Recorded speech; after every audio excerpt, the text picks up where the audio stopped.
Di ayat itu kan Allah enggak mensyaratkan setelah la ilaha illallah istighfar baru diampuni, enggak. Asal la ilaha illallah langsung yufar lahum maqat salah.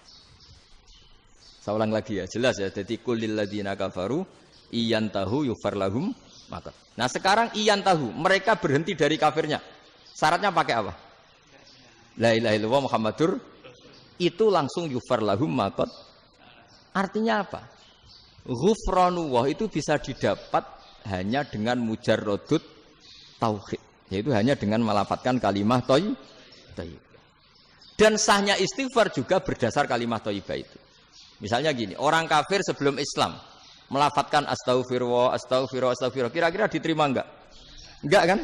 Karena syaratnya istighfar ba'dat tauhid. Nah, makanya dalam mazhab Sadzili istighfar itu setelah la ilaha illallah. Karena cara pandang ya seperti itu. Jadi fa'alam annahu la ilaha illallah wastaghfir li dzambi. Jadi dengan kebenaran tauhid saja ini sudah cukup kita insyaallah layak diampuni. Karena innallaha la yaghfiru ayyusyraka bihi wa yaghfiru ma duna dzalika liman yasha. Jadi orang yang tauhidnya benar itu bisa diampuni Allah asal tauhidnya benar. Itu Allah ngendikan liman yasha wa yaghfiru ma duna dzalika liman yasha. Dawe Imam Suyuti walam yakun liman yastaghfir. Jadi orang yang bertauhid secara benar meskipun gak sempat istighfar itu tetap potensi diampuni. Karena bawaan tauhid itu sudah menjadi layak diampuni. Kayak orang kafir sekali ngelafatkan kalimat tauhid mbok gak istighfar langsung diampuni. Nah, karena melihat seperti itu terus orang berlomba-lomba memperbanyak jumlah ngelafatna la ilaha illallah. Jadi kita-kita yang alim, kita semua, saya tidak bilang saya, kita termasuk yang di pinggir-pinggir saya, ngaku alim ora masalah lah sobat. Kita semua yang alim-alim itu tahu bahwa la ilaha illallah itu super. Sudah bawaannya tauhid, juga punya kelayakan diampuni. Nah, kemudian nasib kita agak sial. Malah kalimah ini dituduh bid'ah, dituduh khurafat. Mergo Nabi enggak pernah tahlilan, Nabi enggak pernah. Nabi enggak pernah tahlilan, kalau diartikan Nabi ora tau maca la ilaha illallah, nek gak kalimah itu. Nah, ini provokatif ini. Jadi ini sudahlah keanehan-keanehan ini kita terima karena ciri utama wali, ciri utama ulama itu wa'udzu fisabilillah, harus pernah disakiti. Jadi kalau Unisma sakit karo dituduh apa? Dituduh bid'ah itu berarti belum calon ulama. Calon ulama itu wa'udzu fisabilillah, harus disakiti. Jadi kalau kamu disalahpahami itu ya harus santai. Iya, termasuk provokatif tadi. Termasuk diatur tadi itu. Jadi kalau cara berpikir kan, karena mereka itu memang kalau kita turutin itu memenya itu terlalu, kadang menghujat kita itu. Enak ya jadi KNU, ada orang mati datang, kiainya dapat makan, dapat rokok, terus pulang.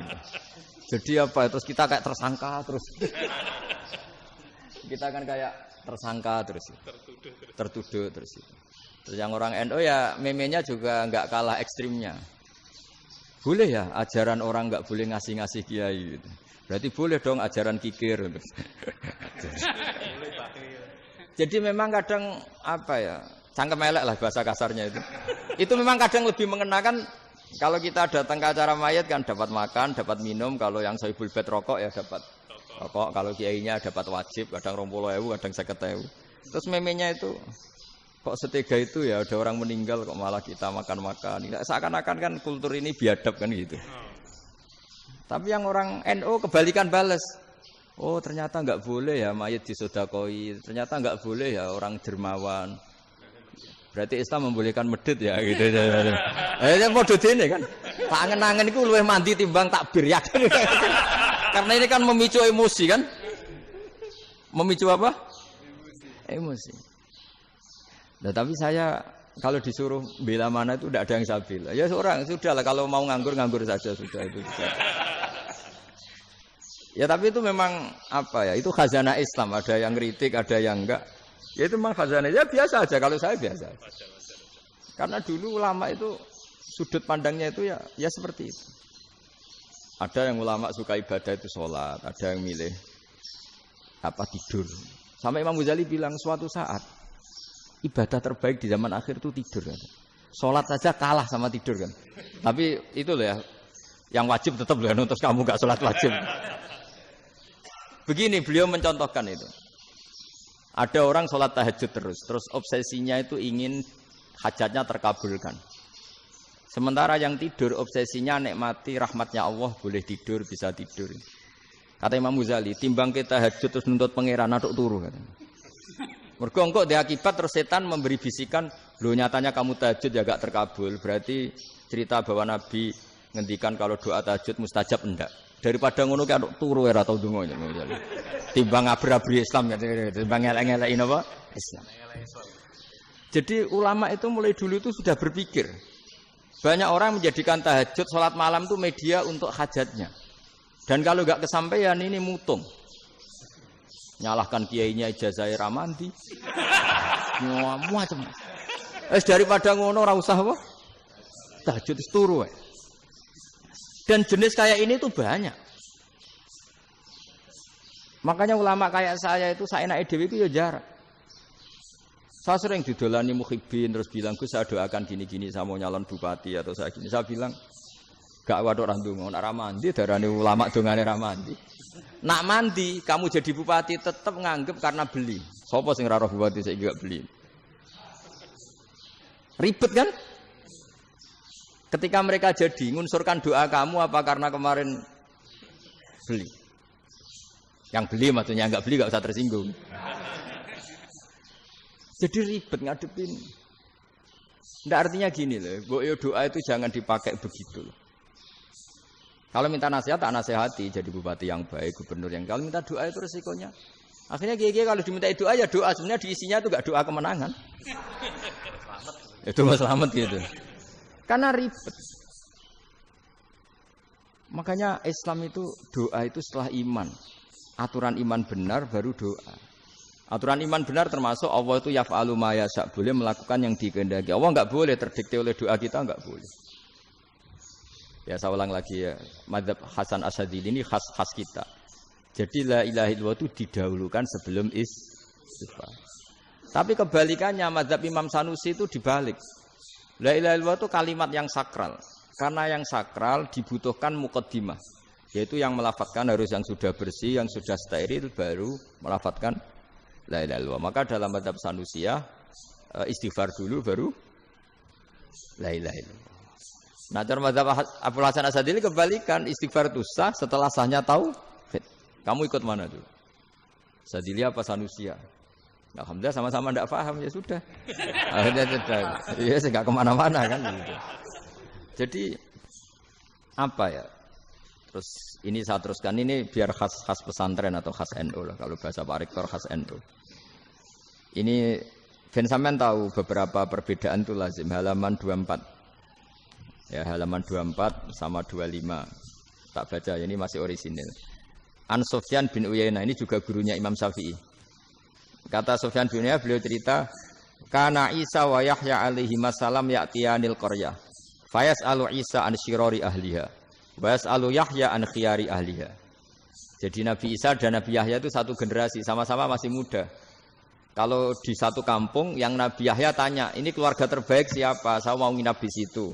Karena kumpul orang baik itu nyaman. Kalau Nabi Isa kebalikan, keluarga terburuk mana ya? Saya tak di situ.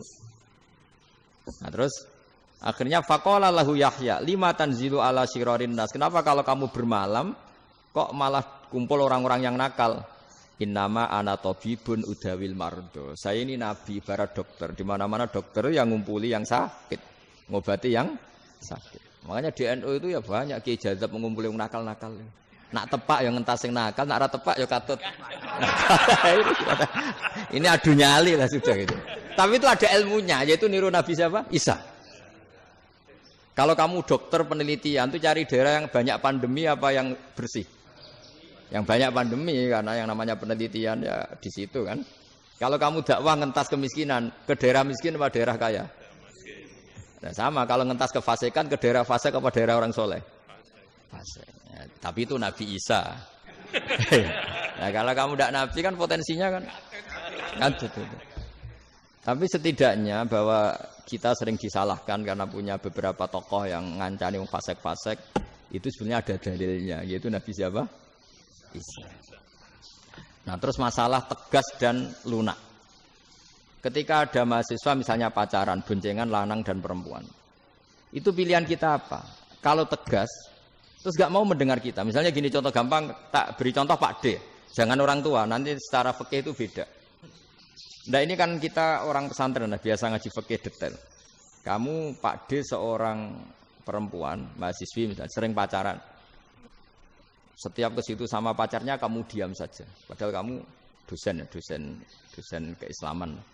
Mesti pamanaan kamu nyimpulkan, ternyata pacaran itu tidak apa-apa. Buktinya Pak D itu tidak negur, menengahi. Ini berarti as-sukut alal mungkar. Tapi kebalikannya, Pak D ini terkenal keras. Nak rono mesti radaku ponaan. Akhirnya yura rono. Mesti ngerti nak mesti diamuk.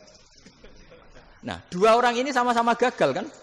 Yang lunak menjadikan ponaannya pacaran terus karena enggak negur sehingga dikira membolehkan. Sing keras juga